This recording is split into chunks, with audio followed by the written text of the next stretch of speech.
안녕하세요. 저는 40대가 된 여자입니다. 앞자리도 바뀌고 하니 요즘 이런저런 생각이 많아지며 갑갑했던 결혼 생활이 떠오르곤 하네요. 다 잊었다 싶었는데 문득문득 떠오르는 그때의 기억은 어쩔 수가 없나 봐요. 이제는 정말 털어내고 싶어 사연을 쓰게 되었어요. 함께 해주시겠어요? 저는 평소 책을 읽는 것을 좋아해 독서 모임에 나가게 되었어요. 서로 감명 깊게 읽은 책을 교환하여 읽고 이런저런 이야기도 나눌 수 있는 모임이었죠. 남편 역시 그 모임에 나오는 남자 중 한 명이었고 늘 웃는 얼굴에 대화까지 잘 통하는 사람이라 호감이 가더라고요. 그렇게 마음이 깊어지고 남편 역시 저를 좋게 보고 있었는지 만나보지 않겠냐고 하더군요. 저의 승낙으로 저흰 연인 사이가 되었고 연애하는 내내 참 좋았습니다. 남편의 다정함, 배려심 깊은 모습 다 좋았지만 무엇보다 저의 의견에 귀 기울여주고 제 뜻을 존중해주는 남편의 모습이 가장 좋았어요.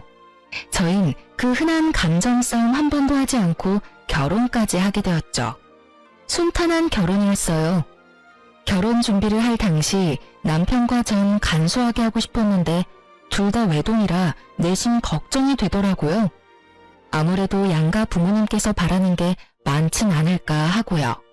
하지만 상견례 자리에서 양가 부모님께선 저희의 의견을 존중하신다며 다 생략해도 된다고 말씀해 주셨고 그때부턴 일사천리로 진행되었던 것 같아요.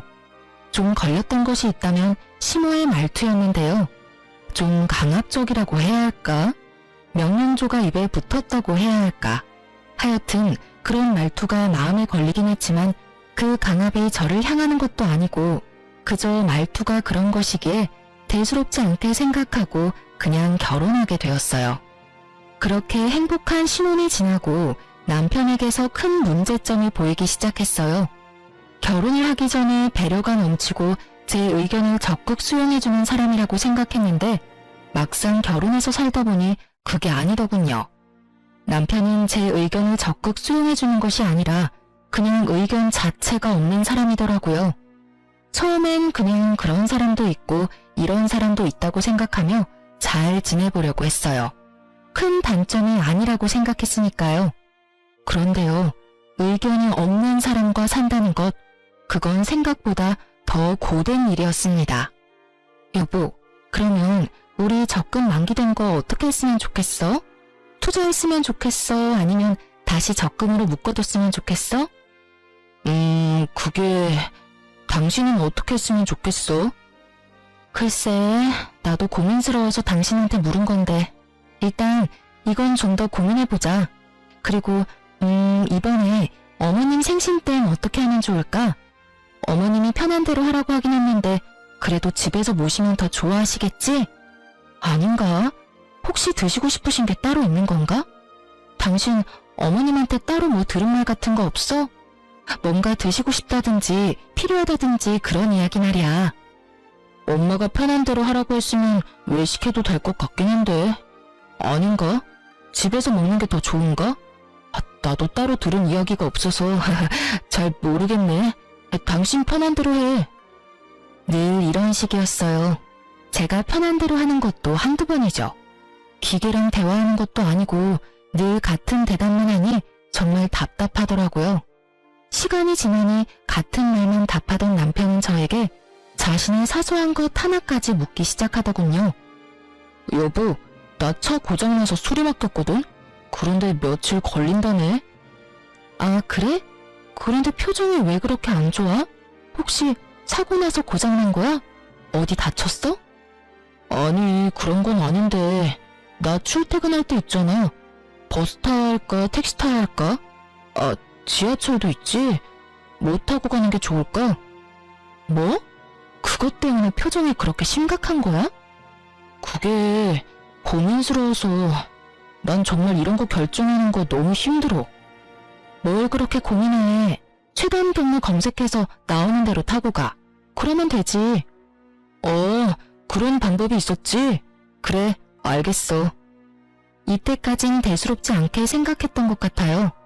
그냥 답답한 사람이 걱정도 많다, 이런 식이요.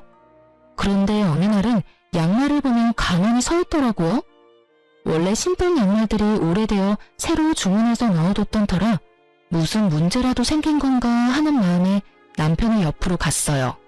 머리까지 잡아뜯으며 고민하는 남편은 제가 다가가 말을 거니 너무나도 심각한 얼굴로 이렇게 물어오더군요. 왜 그러고 있어? 얼른 준비하고 출근해야지. 그게 양말을 어떤 걸 신어야 할지 모르겠네. 검은색을 신을까? 아니다. 회색이 낫겠지? 아닌가? 흰색을 신어야 하나? 이쯤 되니 짜증을 넘어 화가 나더라고요. 어차피 신발 신으면 잘 보이지도 않는 양말 뭐가 그렇게 중요하다고. 그리도 심각한 얼굴로 10분이 넘는 시간 동안 고민을 하고 있다니 패션 양말 골라 신는 것도 아니고 저로서는 참 이해가 되지 않았어요. 아무거나 신어 여보. 아무거나 신기엔 너무 고민스러워서 그래. 그러지 말고 여보가 좀 골라주면 안 돼? 여보가 무슨 유치원생도 아니고 이런 것까지 내가 골라줘야 해? 그냥 손 집히는 대로 신으면 되잖아. 양말통에 양말이 무슨 무지개 색깔로 있는 것도 아니고 내가 당신 편하라고 3가지 색깔만 넣어뒀잖아. 제발 그냥 딱 보이는 거 신어. 응? 그게 난 어려운 걸 어떻게 해. 그럼 이때까진 어떻게 골라 신었어? 장가 오기 전까진 어떻게 골라 신었는데? 엄마가 다 골라줬지, 장가 오기 전엔. 엄마가 그날 입을 옷이랑 양말까지 다 챙겨줘서 이런 고민을 할 필요가 없었단 말이야. 엄마는 하나부터 10까지 알아서 다 해줬는데 당신은 왜 안 해줘? 뭐? 지금 양말 안 골라주는 내가 이상하다는 거야? 이상하다는 것까진 아닌데 좀 도와줬으면 좋겠다 이 말이지. 엄마가 알아서 다 챙겨줄 땐 편했는데. 엄마한테 골라달라고 하면 되겠다. 왜 그 생각을 못했지? 이러면서 시모에게 영상통화를 거는데 정말 이건 아니다 싶더군요. 더 황당한 건 그런 상황을 시모는 자연스럽게 받아들이고 진지하게 양말을 골라주고 있다는 점이었어요. 아니, 검은색, 회색, 흰색에서 고를 게 뭐 있다고 고르나요? 그것도 그렇게 진지하게요. 거기에다가 한두 살 먹은 어린애도 아니고 득달같이 영통까지 걸어 물어보는 남편이나 그걸 또 자연스럽게 골라주고 있는 시모나. 뭐 하는 짓인지 모르겠더라고요. 제가 황당함에 얼이 빠진 사이 전화를 끊은 남편은 뭐가 그리 신이 나는지 웃고 있었고 그런 남편의 모습이 더욱 이해되지 않았어요. 아니 여보, 지금이 몇 시인 줄은 알아? 7시 조금 넘었어. 당신 생각이 있어 없어? 꼭 이 아침부터 전화해서 그런 걸 물어야 해? 그럼 어떻게 해? 당신은 골라주지도 않고 짜증만 냈잖아. 나도 당신한테 묻는 거 짜증나고 스트레스 받는다고. 그래서 앞으로도 이렇게 어머님한테 전화해서 묻겠다는 말이야? 응. 왜 진작 이 생각을 못했나 모르겠어. 결혼하기 전에도 엄마 말대로 해서 편했고 손해본 적도 없었어. 세상 우리 엄마 정말 대단하다. 그렇지? 난 여보가 새삼 대단해. 당신이 마마보이야?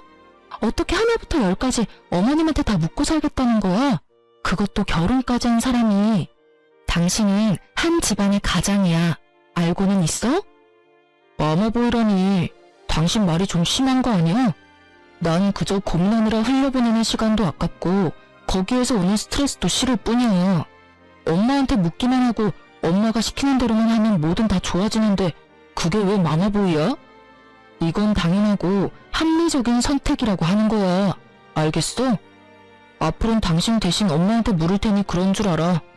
사실 내가 엄마하고 상의해서 결정하면 당신이 더 편하고 좋은 거 아니야? 하여튼 나 출근해. 저녁에 봐. 이렇게 말한 남편은 시모와 5분의 통화로 결정된 검은색 양말을 신고 출근을 하더군요. 그제서야 알겠더군요. 남편은 지독한 결정장애도 문제이지만 그것보다 더 충격적인 문제는 심각한 마마보이라는 것을요.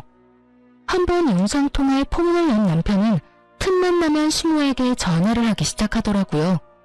그저 양말이나 옷을 골라달라는 전화들이었으면 제가 이곳에 사연까지 쓸 일은 없었겠죠. 아니, 애초에 이혼까지 하진 않았을 겁니다. 남편은 저와 일어나는 크고 작은 일까지 의견을 묻는다는 명목하에 다 알리기 시작하더군요. 친정 아빠의 생신이라 당연히 참석해야 하는 자리에 사위가 가도 괜찮냐고 묻지를 않나 친구 결혼식에 가려고 하는데 축의금은 얼마를 해야 하며 식사는 하고 올지 단말품을 챙겨올지도 묻더군요. 어떤 날은 저녁에 된장찌개를 먹을까 김치찌개를 먹을까로 고민하길래 답답해서 된장찌개를 끓였더니 글쎄 그것도 시모에게 전화로 보고를 하더라고요. 엄마, 오늘 난 김치찌개가 먹고 싶었거든? 그런데 집사람은 된장찌개를 끓였지 뭐야? 이럴 땐 어떻게 해야 해? 그럴 땐 김치찌개를 먹고 싶다고 하고 새로 끓여달라고 하면 돼. 먹고 싶은 건 먹고 살아야지. 들었지? 나 김치찌개 먹고 싶어. 다시 끓여줘.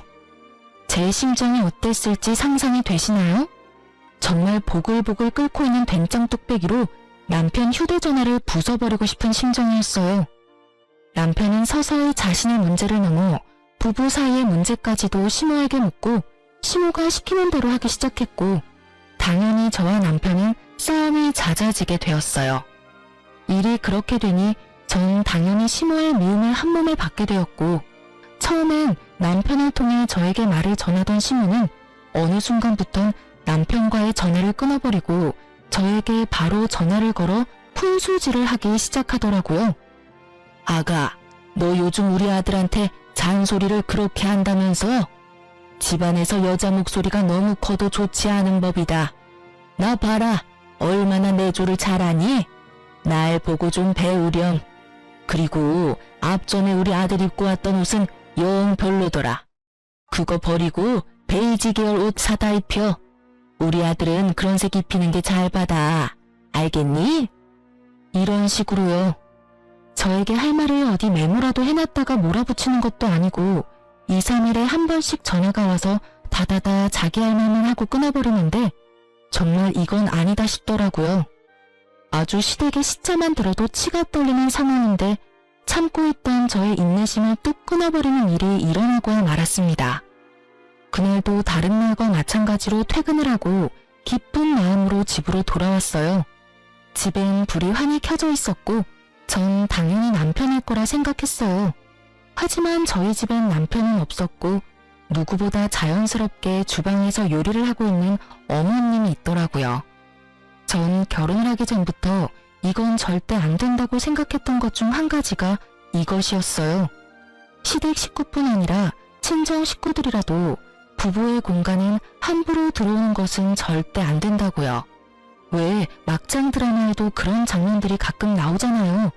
아내와 상의도 하지 않고 시모에게 현관 비밀번호를 알려주는 그 생각 없는 남편놈들. 저런 생각 없는 놈들은 그냥 결혼을 하지 말고 혼자 평생 살아야 한다고 욕을 했었는데 그 욕 얻어먹어 마땅한 인간이 제 남편이었더라고요. 제 생각이 이러했기에 그 순간 시모의 행동은 절대 용납도 이해도 되지 않는 것이었어요. 이런 제 생각은 전혀 알지 못하는 시모는 저와는 달리 아주 평온한 얼굴로 주인인 양 저를 맞이하더라고요. 왔니? 아니 글쎄 우리 아들이 오늘 전화가 왔는데 집에 먹을 게 없다고 하면서 쫄쫄 굶게 생겼다고 하길래 왔단다. 오랜만에 너도 보고 싶기도 하고 음식도 할 겸 해서 말이야. 쫄쫄 굶기는 개뿔. 저요 요리학원도 다녔었고 친정엄마에게 웬만한 건 다 배워와서 음식 꽤 하는 편이었어요. 거기에다 요리하는 것도 좋아해서 냉장고를 비우는 일도 없었고요. 그날도 전날 밤에 미리 재워둔 갈비부터 해서 밑반찬 3가지, 묵국까지 한 끼는 제대로 먹고도 남을 음식들이 있었는데 왜 그런 전화를 했는지 도무지 이해가 되지 않더라고요. 이쯤 되니 남편은 그냥 저를 괴롭히고 싶은가 하는 생각도 슬슬 올라오며 저의 화는 더욱 솟구치고 있었죠. 그렇지 않고서야 일을 이렇게까지 만들 리는 없을 테니까요. 냉장고에 오늘 먹을거리 다 만들어뒀는데 그이가 못 봤나 봐요. 그렇지 않아도 봤는데 우리 아들이 먹을 만한 게 없더라. 우리 아들은 그런 거 싫어해. 너 그러고 서 있지 말고 얼른 옷부터 갈아입고 와서 옆에서 좀 보고 배워. 내가 오늘 우리 아들은 어떻게 해야 좋아하는지 알려줄 테니까 말이야. 제가 미리 재워둔 갈비를 개눈 감추듯 먹고 그 양념에 밥까지 말아먹은 사람인데 그런 걸 싫어한다니요. 그리 잘 먹었던 것이 기억이 나 굳이 피곤한 몸을 이끌고 장보다가 손수 재워둔 것이었는데요. 그냥 시모가 오고 싶어 안달이나 아들 핑계를 대고 와서 주방을 점령한 것이 분명해 보이더라고요. 전 이대로는 안 되겠다 싶었고 일단 옷은 갈아입어야 했기에 방으로 들어와 옷을 갈아입으며 최대한 마음을 가라앉혔어요. 심호흡을 몇 번이나 했는지 몰라요. 아무리 이 상황이 황당하고 화가 난다고 해도 흥분을 한 채 어른에게 제 뜻을 전하고 싶지 않았으니까요. 그렇게 전 주방으로 향했고 여전히 바쁜 시모에게 최대한 정중하게 말을 했어요. 저 어머님 부탁이 있어요. 응? 부탁? 말해보렴.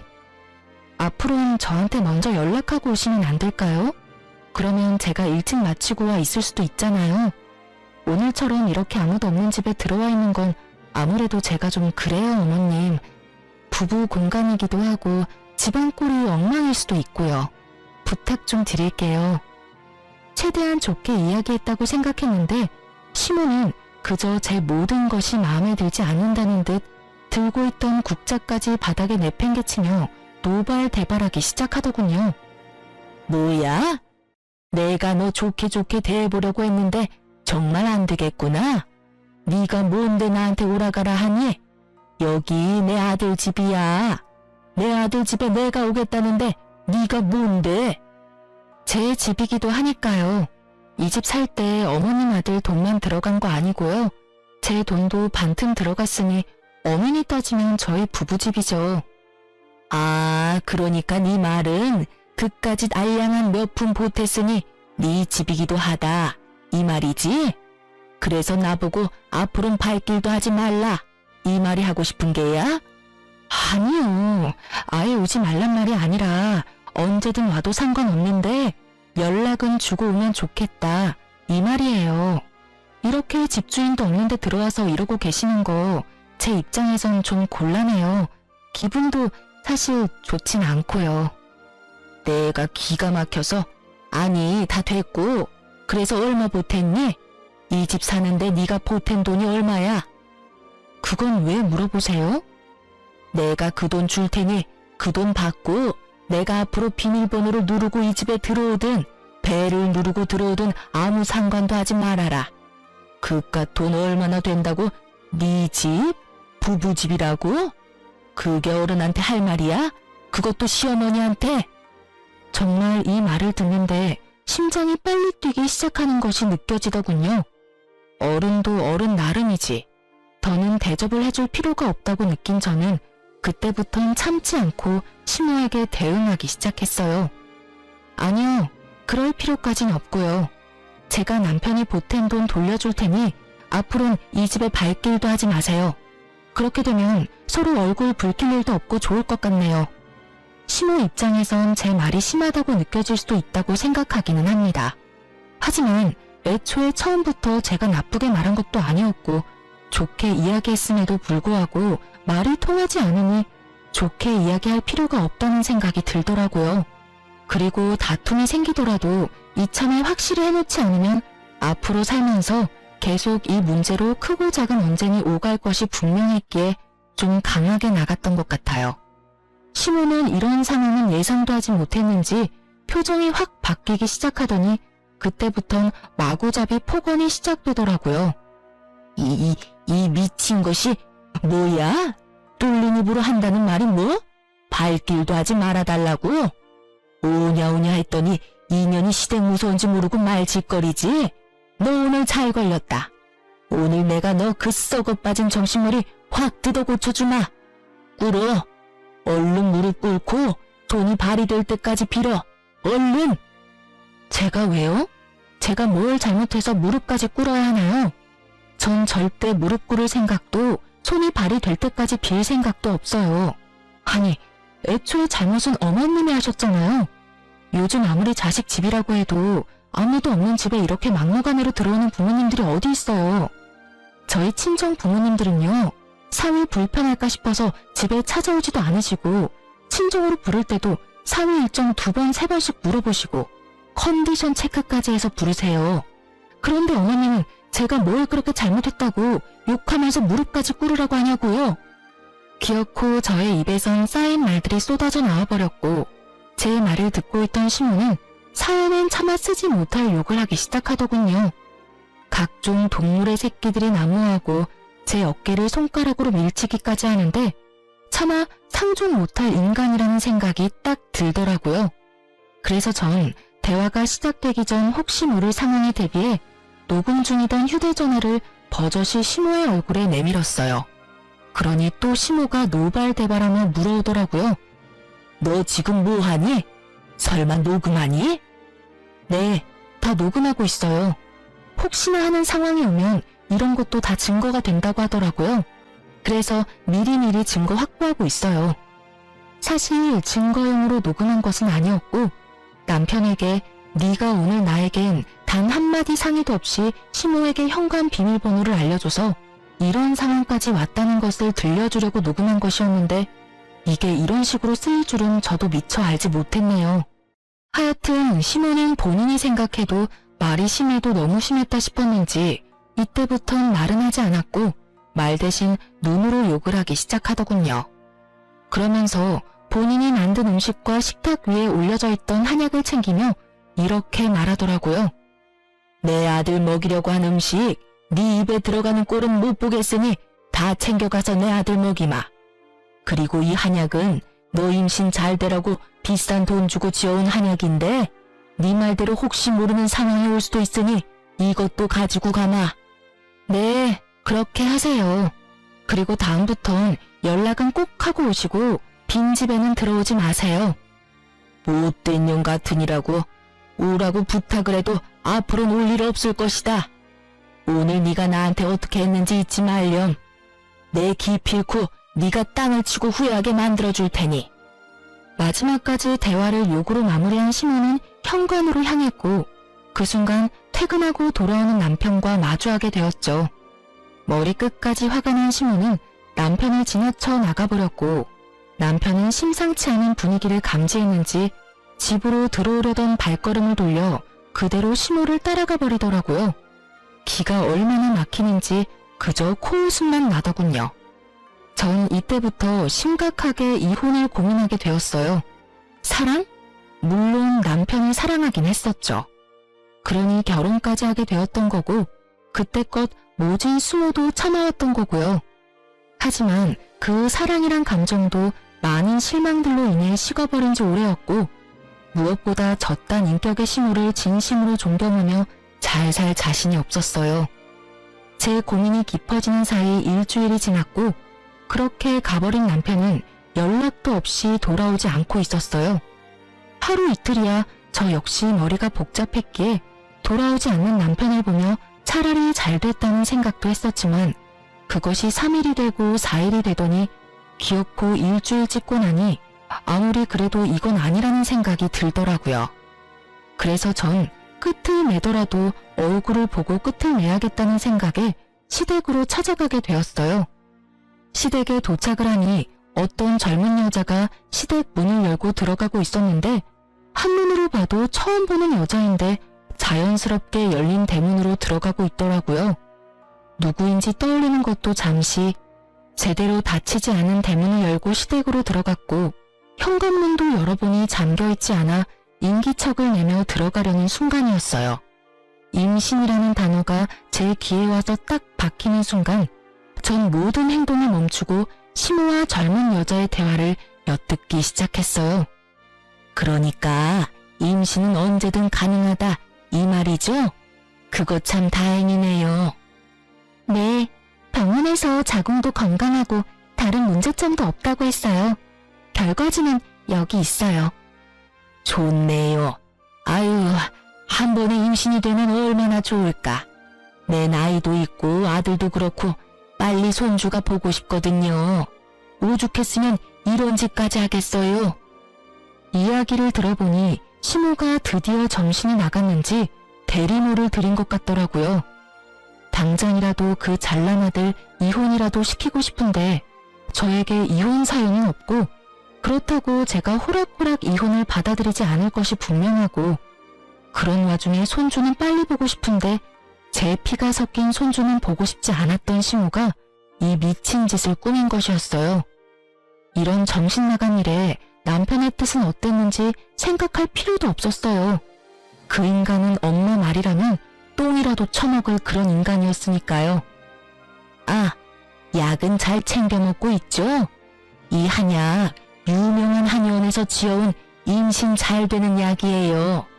이왕 일 치르기로 한 거 빨리 끝내는 게 서로한테 좋지 않겠어요? 네, 들어오던 날부터 해서 3일 동안 하루도 빠지지 않고 잘 먹고 있어요. 오늘은 배도 유난히 더 따뜻한 것 같고 그렇네요. 그래요? 비싼 값 하네요. 그리고 다시 한번 말하지만 우리 바깥 양반 앞에서는 지금까지 했듯이 내 먼 친척 딸이라고 해주면 돼요. 절대 실수하면 안 되는 거 알고 있죠?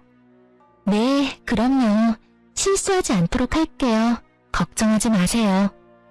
3일이나 됐더라고요. 남편이 시댁에서 지내기 시작한 지 고작 일주일인데 그 젊은 여자가 시댁에서 지내기 시작한 게 3일이라니. 어이도 없고 머리 끝까지 화도 차올랐지만 일단 전 그 자리를 벗어났어요. 들이닥쳐 다 엎어버리고 끝내버리기엔 벌인 일에 비해 너무 약한 벌을 주는 것 같았으니까요. 집으로 돌아온 전 당장이라도 남편 놈을 집으로 불러들여야 하나 고민도 했지만 이미 이혼도 결심했겠다. 남편 꼴도 보고 싶지 않을 뿐더러 남편이 시댁에 있어야 진정한 복수가 될 것 같아 그냥 두기로 했어요. 전 어떻게 해야 할지 고민했고 모수가 될지 무리수가 될지 모르겠지만 한 가지 방법이 번뜩 떠오르더군요. 다음날 전 꽤 일찍부터 시모의 집 가까운 곳에 차를 주차하고 남편이 돌아오길 기다렸어요. 아무래도 저녁엔 시부도 집에 있을 것이고 일이 일어난다면 낮을 거란 생각에 일찍 서두른 것인데 아니나 다를까 점심시간이 지나자 반차라도 쓴 것인지 남편놈이 모습을 드러내더라고요. 저는 숨죽여 시댁을 주시했고 뒤이어 시모가 나오는 모습을 보고 확신에 차 경찰에 대리모를 고용해 불법적인 행위가 일어나는 곳이 있다며 신고를 했습니다. 여러모로 고생이 많으신 경찰관분들은 정말 총알같이 출동을 해주셨고 저는 경찰관들을 대동하고선 시댁을 들이닥쳤어요. 남편이 집에 두고 간 시댁집 열쇠를 챙겨온 덕에 벨 따윈 누를 필요도 없이 그야말로 현장 급습을 하게 된 것이었죠. 갑작스럽게 들이닥친 저와 경찰관을 본 남편과 여자는 크게 당황을 하더라고요. 다행인지 불행인지 너무 빨리 들이닥치는 바람에 일을 치르기 전이었지만 그 정황들이 어떤 상황인지 모두 알려주고 있었죠. 여자는 당황스러운지 방으로 숨어 나오지 않았고 남편은 거실로 나와 아무 말도 못하고 저와 경찰분들의 눈치만 살피며 시모에게 연락을 하고 있더라고요. 뭐 당연한 일이라고 생각했네요. 저 생각이라고 없는 놈이 이 상황에서 무슨 말을 해낼 수 있겠어요? 시모는 근처에서 대기하고 있었는지 빨리도 돌아왔고 오면서 변명거리라도 생각했는지 신발을 벗기도 전에 말을 쏟아내고 있더라고요. 대리모라니 말도 안 돼요. 저 애는 우리 아들이랑 지금 만나고 있는 애라고요.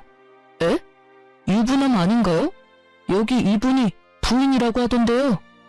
유부남 맞아요. 맞긴 한데 곧 이혼할 예정이라 별거 중이었어요.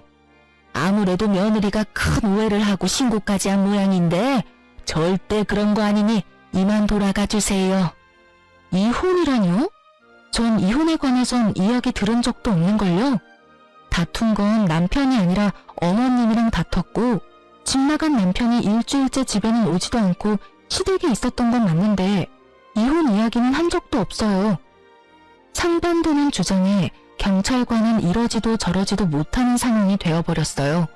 대리모 처벌을 받게 된다면 제일 좋은 상황이겠지만 찾아보니 불법적인 행위는 맞으나 그걸 증명하는 것이 몹시 어려울 뿐 아니라 현실적으로 힘들 수 있다는 걸 알고 있었기에 이쯤에서 경찰관들은 보내드리기로 했어요. 애초에 저의 계획은 이 모든 광경을 경찰분들이 함께 보고 들어 훗날 혹시 모르는 상황에 이와 같은 사유로 신고했다는 기록을 남기고 또 저의 증인이 되어주시면 좋겠다 하는 마음에서 신고를 한 것이었으니까요. 저의 계획대로 경찰관들은 언제든 도움이 필요하다는 연락을 달라며 연락처를 주고 가셨고 시모는 저에게 고래고래 소리를 지르기 시작하더군요. 이 미친년아, 이게 무슨 짓이야? 경찰에 신고를 해? 네가 제정신이야? 누가 누구한테 해야 할 말을 하고 있는지 어머님이야말로 제정신이세요? 도대체 무슨 생각이면 이딴 짓까지 할 수 있는지 그 정신세계가 다 궁금하네요. 비치지 않고서야 이딴 짓을 벌일 생각을 하세요? 이렇게 된 게 다 누구 탓인데? 다 너 때문이잖아. 이게 왜 제 탓이에요? 미쳐도 곱게 미쳐야지. 왜 엄한 사람 탓을 하세요? 네가 날 무시해서 이런 일이 일어난 거다. 내 아들을 데리고 사는 주제에 네가 감히 날 무시해? 집에 발길도 하지 마. 연락을 해?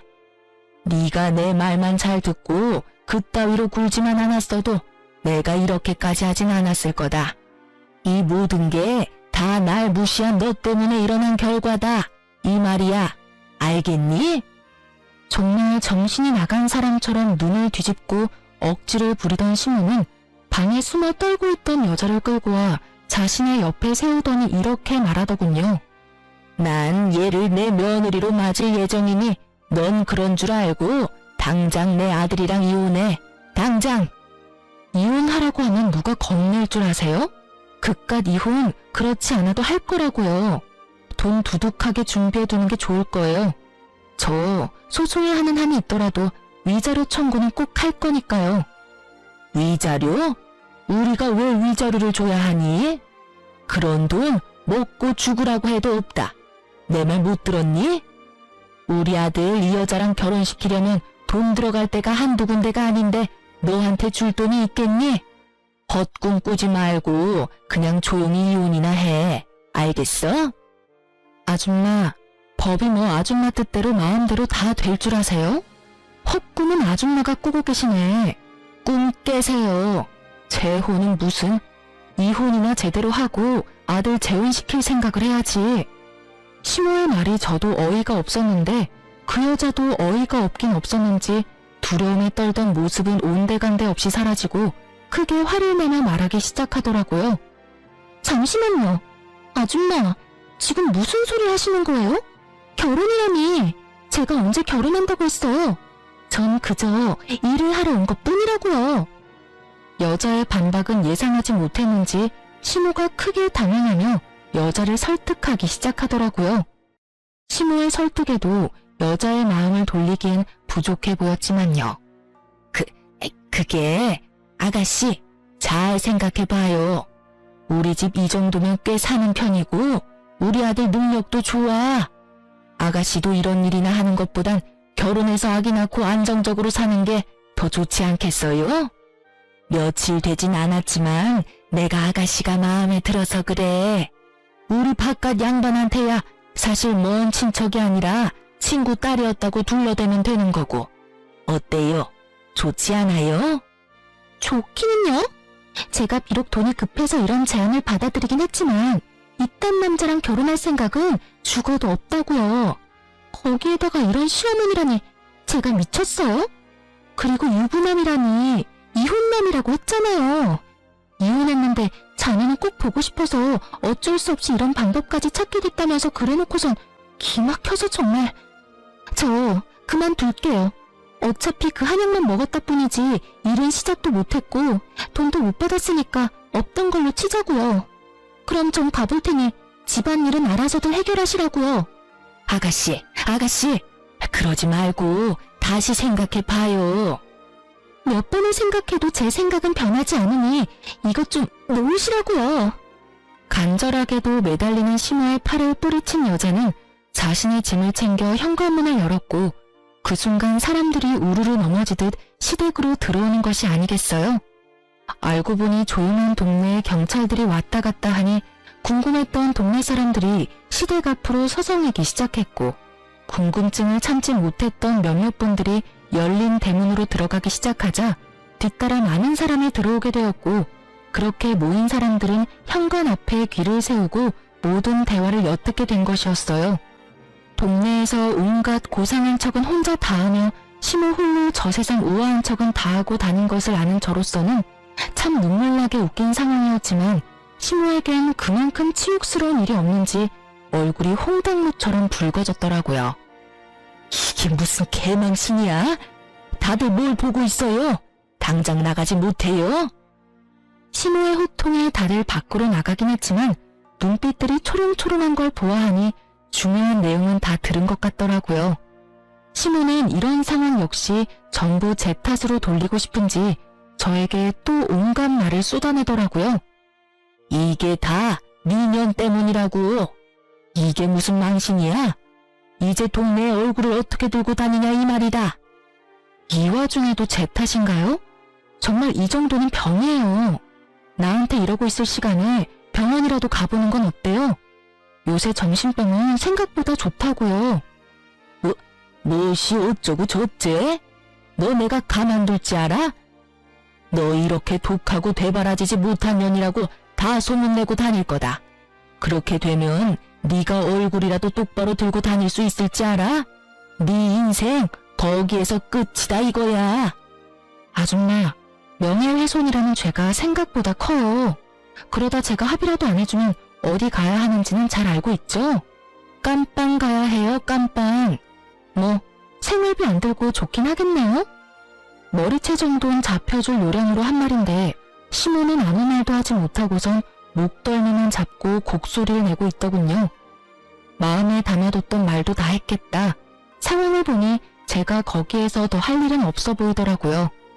이미 제가 바랬던 것보다 더욱 만족스러운 상황이었으니까요. 전 한 가지 중요한 사실과 더불어 이혼을 통보하고선 시댁에서 나왔어요. 혹시 알아? 나 여기 들어오는 순간부터 시작해서 지금까지 다 녹음 중이야. 덕분에 이혼 과정이 좀 더 수월할 것 같네. 이혼 서류 보낼 테니까 도장 찍어서 법원으로 가지고 와. 그러면 법원에서 보자. 혼자 오기 그러면 네 엄마랑 오든가 해. 전 집으로 돌아왔고 실시간으로 변하는 감정 앞에 울다가 웃다가를 계속해서 반복했던 것 같아요. 생각보다 더 잔혹했고 더 아프더라고요. 그렇게 감정의 널뛰기 속에서 헤어나오고 있는 순간 시모와 남편이 찾아왔더라고요. 그 순간에도 남편은 입을 다물고 있었고 시모가 주도해서 말하기 시작했어요. 예, 일이 이렇게까지 됐는데 계속 같이 살라는 말은 하지 않으마. 이혼은 물론이고 조건도 다 맞춰줄 테니 부탁 한 가지만 들어주면 안 되겠니? 부탁이요? 그래, 뭐 어려운 건 아니고 혹시나 우리 영감한테 연락이 와서 이혼하는 이유에 관해서 물으면 그냥 성격 차이라고 해주면 안 되겠니? 오늘 있었던 일은 제발 비밀로 좀 해주렴. 찾아와서 한다는 말이 고작 그거예요? 그런 부탁하기 전에 저한테 사과라도 해야 하는 거 아닌가요? 당신도 그래. 이런 상황에서도 입국 다물고 있는 게 말이 돼? 나한테 안 미안해? 나한테 할 말이 전혀 없냐고. 미안해 여보. 내가 다 잘못했어. 그러니까 엄마 말대로 아버지한텐 제발 비밀로 해주라. 아버지 알면 진짜 큰일 나. 왜? 아버님이 아시면 큰일이라도 나나봐. 그야 당신도 잘 알잖아 아버지 성격. 아버지가 아시는 날엔 모르긴 몰라도 집에서 쫓겨날 거야. 그게 겁나는 인간이 그딴 짓을 해? 엄마가 괜찮다고 했단 말이야. 넌 엄마가 죽으라고 하면 죽을 거야? 됐다 됐어. 내가 너 같은 마마보이랑 무슨 말을 하겠어? 아, 일단 알겠으니까 네 엄마 데리고 좀 가. 두 사람 계속 보고 있다간 정말 큰 사고 칠 것 같으니까. 두 사람은 몇 번이나 정말이냐며 되묻더니 돌아가더라고요. 전 정말로 아버님에게 알릴 생각이 없었어요. 왜냐고요? 이미 아버님은 알고 계셨으니까요. 제가 시댁에서 나오는데 실행력 하나는 끝내주는 동네분이 이미 아버님에게 전화를 걸어 모든 사실을 알리고 있더라고요. 그러니 두 사람의 애원대로 제가 비밀로 한다 한들 이미 소용없는 일이지 않겠어요? 그 비정상적인 집안에서 유일하게 정상적인 분이 아버님이시니 두 사람의 앞날이야 뻔했죠. 아니나 다를까 퇴근을 하신 아버님은 시댁을 뒤집어 엎어버리고 저에게 전화를 주셨더라고요. 수화기 너머로 들려오는 심오한 남편놈의 흐느끼는 소리가 참 들을만하더군요. 아가야, 이야기 다 들었다. 내가 너에게 너무 미안해서 어떻게 미안하단 말을 전해야 하는지 모르겠구나. 정말로 미안하구나. 내가 너를 대신해서 두 사람에게 크게 한 소리 했다. 아무리 정신이 나갔다고 해도 어떻게 그런 짓거리까지 할 수가 있는지. 너도 그렇다. 그런 일이 있었으면 혼자 끙끙거리지 말고 나한테 알렸어야지. 혼자 얼마나 힘들었을 거야. 내가 정말 그 말을 듣는데 우리 아가가 혼자 힘들었을 생각을 하니 억장이 다 무너져서 혼났어. 좋지도 않은 일 일찍 아셔봤자 이렇게 속상해하실 게 뻔하니 입이 안 떨어지더라고요. 죄송해요. 네가 죄송할 게 뭐가 있어? 내 걱정에 그런 걸 나도 다 알고 있는데. 어찌되었든 난 이 인간들한테 어떠한 도움도 주지 않을 테니 네가 하고 싶은 건 다 하렴. 알겠니? 네, 알겠어요. 그렇게 말씀해 주셔서 감사해요. 감사하긴. 늘 건강하거라, 아가. 네, 아버님도 건강하세요. 이 통화를 마지막으로 아버님과 더는 연락을 주고받는 일은 없었어요. 전 변호사를 선임했고 제가 가지고 있던 모든 증거를 넘겨드렸죠. 이혼 소송과 함께 시모를 상대로 한 위자료 청구 소송도 진행하게 되었고 전 승소하게 되었어요. 결정적으로 승소를 하게 된 건 당시 현장에 출동했던 경찰관 두 분의 증언과 출동 기록 때문이었는데요. 어쨌든 전 성공적으로 이혼을 했고 위자료도 생각보다 더 많이 받을 수 있었네요. 그 지긋지긋하던 시댁과의 인연도 끝이 나고 전 시댁이 있는 쪽으론 보지도 않고 살았는데 거래처 미팅이 하필 전 시댁 근처에서 잡히는 바람에 어쩔 수 없이 간 적이 있었어요. 약속 장소 근처에 주차하고 전 시댁 앞을 지나는데 저를 알아본 몇몇 주민분들이 저에게 전 시댁의 소식을 알려주고 싶으신지 큰 소리로 대화를 하기 시작하더라고요. 아니, 글쎄 그 이야기 들었어? 무슨 이야기? 저 집에 경찰 왔다 가고 난 뒤에 아주 집안이 풍비박산이 났잖아, 왜? 아, 그래? 그 집 아들 이혼하고 집에서도 쫓겨났다지 아마? 그딴 짓을 했는데 집에서만 쫓겨났겠어? 회사도 잘렸다던데? 마침 마트 집 딸이 저 집 아들이랑 같은 회사를 다녔지 뭐야. 바람이라고 하든 사랑이라고 하든 엄연한 범죄인데 회사에도 소문이 쫙 돌아서 결국 잘렸다고 하더라니까. 그거 참 꿀 좋다고 생각하며 걸음을 서두르려는데 아직 남은 이야기가 있는지 저를 따라오며 대화를 하시더라고요. 그런데 아들은 그렇다 치고 그 옆에 내는 왜 안 보여? 에? 몰랐어? 그 옆에 내도 집에서 쫓겨났잖아. 집안을 풍비박산을 내놨는데 안 쫓겨나고 배겨? 온 동네를 누비고 다니면서 온갖 고상한 척은 혼자 다 하더니 결국 이혼당하고 집에서 쫓겨나고. 그러게 장가가면 내 아들 아니다 하고 살아야지. 요즘 시댁이 옛날 시댁이랑 같나? 하여튼 이혼당하고 쫓겨날 때도 얼마 받지도 못했다고 하더라고. 그 나이에 쥐꼬리만한 돈 받아서 쫓겨났으니 노년 참 고달프게 생겼어. 어머, 그래서 요즘 안 보였나 보네. 난 또 창피해서 밖에 안 나오는 건 줄 알았지. 그 옆에 내 얼굴에 철판이 얼마나 두꺼운데 그런 일이 있었다고 집에 처박혀 있겠어? 아마 모르긴 몰라도 이혼 안 당했으면 아무 일도 없었다는 듯이 온갖 고상한 척은 다 하면서 다녔을 거야. 그 꼴 안 봐도 돼서 얼마나 다행인지. 아, 그리고 들어보니까 끼고 살던 아들이랑 나란히 쫓겨나서 다른 동네에서 월세방 얻어서 살고 있다고 하더라고. 제가 알기론 전 시댁에 재산이 조금 있기도 했고 아버님이 일도 꾸준히 하셔서 두 사람 다 돈 걱정 한번 해보는 일 없이 살았던 걸로 알고 있는데 이야기를 들어보니 노후가 꽤 볼만하겠더라고요. 그나마 모았던 전 시누의 비상금도 위자료로 저에게 다 준 것으로 알고 전 남편 역시 남은 돈이 얼마 없는 것으로 알고 있으니까요. 거기에다 직장까지 잃었으니 절망스럽겠네요. 아, 아닌가요? 직장에서 결정하느라 스트레스 받을 일이 사라졌으니 더 좋을 수도 있겠네요. 거기에다 뭐든 다 챙겨주고 결정해주는 전 시모가 옆에 있으니 어쩌면 더 행복할 수도 있겠네요. 통쾌한 소식을 전해주신 동네분은 하고 싶었던 말을 다 하셨는지 더는 저를 뒤따르지 않으시더라고요. 속으로 감사의 마음을 전했습니다. 덕분에 그 인간들의 통쾌한 결말을 알게 되었으니까요. 요즘엔 전 진급을 앞두고 있어서 바쁘게 보내고 있어요. 그 끔찍한 마마보이와 이혼을 한 지도 벌써 5년이란 세월이 흘러갔네요. 이렇게 보니 새삼 시간이 참 빠른 거 있죠? 그 사이 전 좋은 사람을 만나 연애를 하고 있어요. 남자친구는 평범한 직장인인데 직장뿐 아니라 다 평범하기 그지없는 평범한 사람인데 저에 대한 애정만큼은 평범하지 않은 그런 남자예요. 남자친구를 사랑하긴 하지만 한번 실패한 경험이 있어서 그런지 결혼 생각이 쉽사리 들진 않네요. 이런 저의 마음을 남자친구도 아는지 조급하게 생각하지 않는다며 기다려준다고 하고요.